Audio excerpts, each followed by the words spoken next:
So the future of branded content is a complex one, so I'm going to cover everything from what we call the adblockalypse all the way through to VR.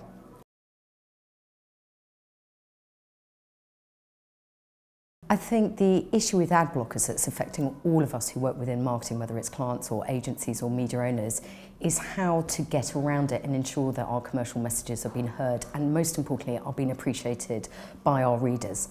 For us, it means fewer, more premium quality commercial messaging and formats. And clearly, from a branded content perspective, it opens a new opportunity for investment. Because we serve the content in the, through our CMS, it means we avoid the issue of ad blocking.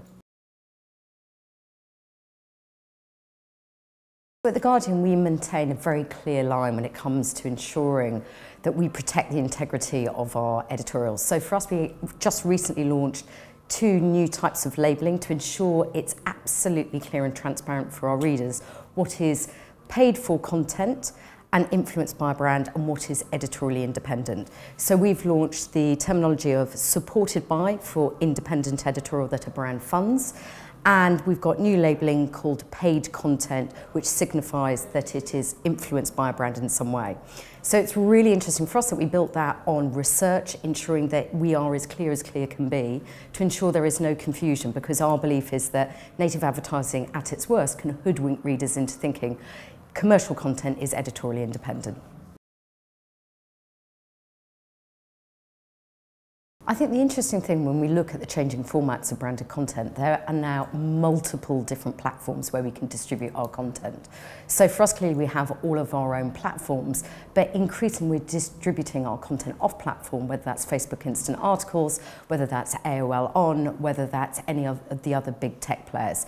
So clearly that therefore means the formats are changing. There's much more of an investment in video. Interesting for us, there's an explosion in podcasts, so again, that's something else that we're looking at. So I think the fascinating thing for us is looking at technology, looking at partnerships, and therefore a core part of that are tech solutions, whether that's apps, content within apps, and clearly video being a huge part of that.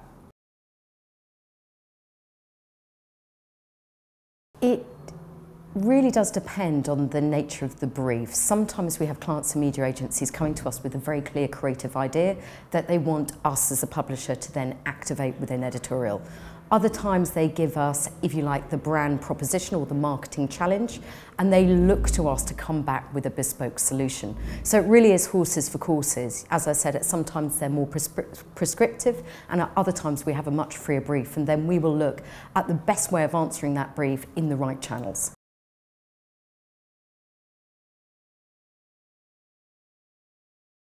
So when it comes to the question of ROI and measurement, we launched a new tool called Audience Explorer in October last year, so that was at the IAB Digital Upfronts. Now, for us, what's different and more sophisticated about this approach, it enables us to not only understand what content our audience or consumer are engaging with, so in other words, it informs the planning of the, if you like, the campaign, the partnership itself. We can then optimize in real time and then demonstrate the actual ROIs. We look at how we can then push our audience through the sales funnel all the way through to an acquisition-based campaign.